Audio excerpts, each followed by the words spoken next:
Not all heroes wear capes. Some of them wear Pokemon t-shirts and a baseball cap.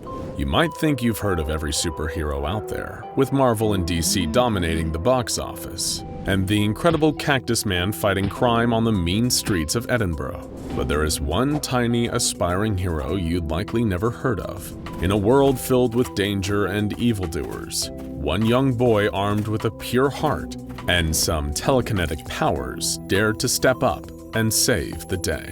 A woman was being abducted at gunpoint when 7-year-old Cameron spotted the struggle. He saw the weapon in the man's hand, the fear in the woman's eyes as she looked for a way out, and he knew that he had to act. He concentrated with all his might, reaching out with his mind, and threw the gun out of the man's grasp and into some nearby bushes. The woman ran as fast as she could from there, but not before catching a glimpse of the child that had saved her life. Somehow, she knew that he had been her hero.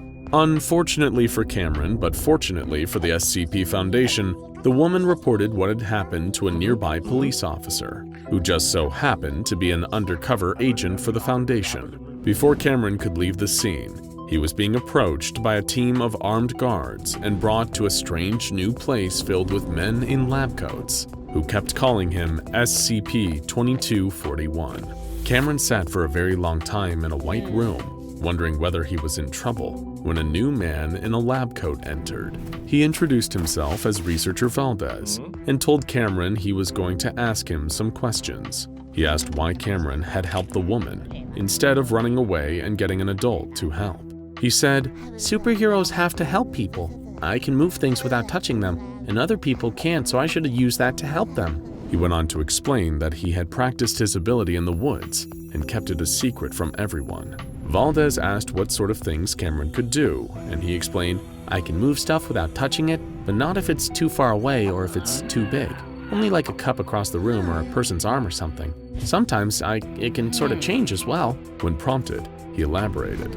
"Sometimes when I'm moving something, it changes to something I want. Like one time when I was moving a stone, it changed to look like a toy I lost, but it changed back after a while before I even got home." Cameron became distressed during the interview, but Valdez promised him that he would be okay here. He asked Cameron what his superhero name would be, and he told him, Cameron the Crusader. Valdez explained that Cameron would be staying at the SCP Foundation for a while so they could learn more about his powers and help him become a better superhero. Researcher Valdez concluded his interview with this closing statement. SCP-2241 appears to trust me and believes that the Foundation is attempting to help him as much as possible. SCP-2241's account is consistent with the early stages of humanoid developing a reality-bending ability. SCP-2241 may have experienced abuse at the hands of its parents, leading to early development of said ability. In the event that a more developed ability is required for research, similar emotional stress can be applied by Foundation staff. SCP-2241 is kept in a standard humanoid containment chamber. He is given access to television and comic books, though this access can be cut off as punishment for bad behavior. He is fed 3 balanced meals a day, with additional treats such as chocolate or ice cream provided after testing, especially if the testing goes on for a particularly long time or is exceptionally stressful. All personnel that interact with SCP-2241 are to call him by his name, Cameron, when interacting with him. Only Cameron's assigned psychologist and specifically designated personnel, such as Valdez, are allowed to develop a friendly relationship with him. If he becomes attached to an unapproved person, they are required to discourage this however they can. After containment procedures were established, Valdez and his team set to work putting together tests that would use Cameron's emotions and desires to save people in order to develop and strengthen his abilities. For the first test, they deliberately exposed Cameron to a D-Class that believed him to be a valuable hostage, one that he could use to escape from the Foundation. The D-Class abducted Cameron at knife point, but Cameron quickly used his reality-bending ability to turn the knife into chocolate and escape. The knife remained chocolate and did not turn back to metal, indicating his powers had grown stronger. Details of events that followed this test have been redacted from the official file, but a note from a member of the Overwatch Council provides a peek into what might have happened. SCP-2241 has stated that it intends to grow stronger to stop more people from dying, and this will help both it and us in this aim. Killing a man with a teleported bullet was a stroke of tactical genius from the SCP object. MTF Theta-17 will be ready to respond during all further rounds of testing as a precaution. Following a series of tests, each of which included heightened emotional stakes, such as threatening the lives of innocent bystanders or treasured items belonging to SCP-2241, his abilities developed even further. In one test, a series of armed drones were made to artificially malfunction, posing an apparent threat to Foundation personnel around the boy. He responded by using his telekinesis to turn the drones on each other, crashing them into one another. While only one drone remained, he teleported its weaponry to a nearby field, leaving a harmless shell behind. In another test, a bomb was detonated near a member of D-Class personnel. The boy somehow absorbed the energy of the bomb as it exploded, transforming its kinetic energy and saving the man's life. Another bomb-related test featured man with a bomb strapped to him attacking a D-Class. In this test, it was ordered that the bomber be taken alive. Cameron responded by teleporting the bomb vest into an explosion-proof containment chamber and knocking the bomber unconscious with a single punch, though his tiny fist should not have been capable of delivering such a strong blow.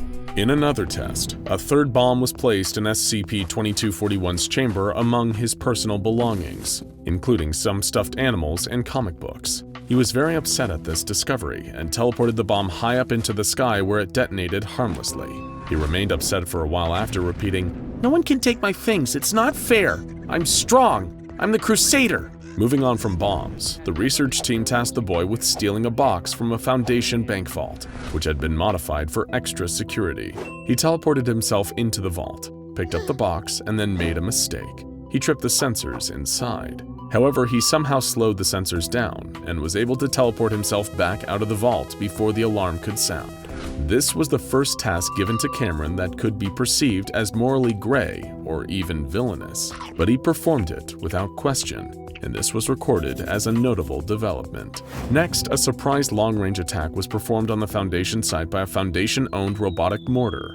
2241 became angry, catching the bomb and throwing it toward the launcher at a speed that appeared to be approximately 1.4 times the speed of sound. It was noted that his abilities were less focused and his demeanor more violent when he was angry. He turned to an observing researcher and said, "I hate them. I'm a Foundation Avenger and I hate the bad guys and I'm gonna fight them all."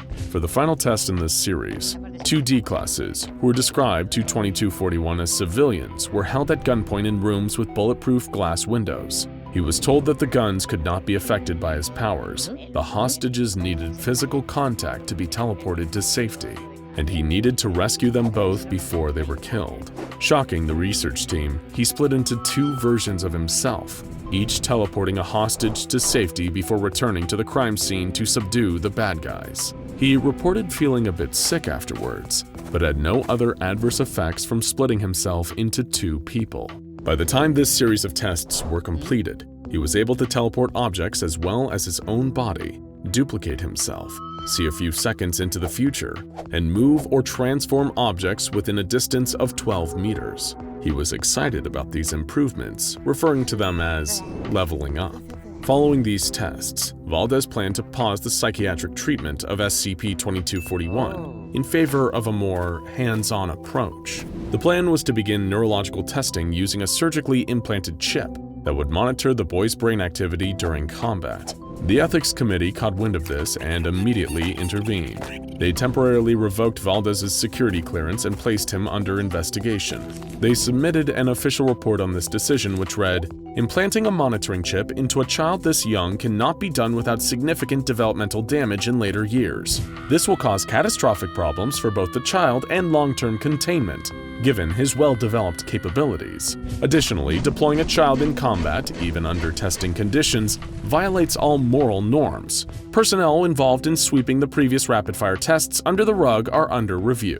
The testing and research surrounding SCP-2241 did not only draw the attention of the ethics committee, but it also caused discord within the Overwatch Council itself.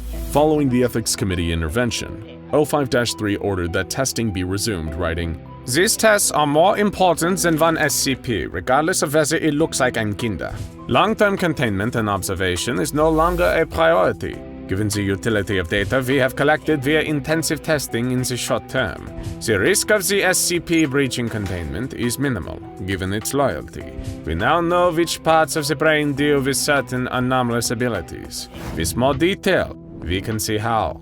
We may even learn how to induce these abilities, and we will definitely learn how to neutralize them. Two other members of the council were horrified by this statement, believing that it went against decency and morality in a way that could not be justified. O5-4 submitted a statement. This is too far. We cannot let this stand as precedent. This is but one step removed from child soldiers, and even less removed from militarizing an SCP-level object. An emergency council meeting was called to address this internal disagreement, and the majority voted in favor of reinstating testing and exonerating Valdez of all ethics violations. I believe the results will justify both the risks and the means. We're closer than ever to understanding the mechanism by which human brains interact with extra-normal phenomena. The emotional and eventual neurological damage to SCP-2241 is unfortunate, but it is also necessary for the advancement of our understanding. In addition, due to the new modification of the monitoring hardware, 2241 can be neutralized quickly should it become a threat at any time after the surgery, and so the protests of the Ethics Committee were ignored. The concerned members of the Overwatch Council overruled, and Valdez was allowed to resume his plan for testing and preparing to craft a superpowered child into a weapon. And all the while, a little boy named Cameron remained the test subject of the SCP Foundation, still dreaming of the day when he might have a chance to save the world. Now go check out SCP-953 Polymorphic Humanoid and SCP-213 Antimatter Parasite for more superpowered humanoid anomalies.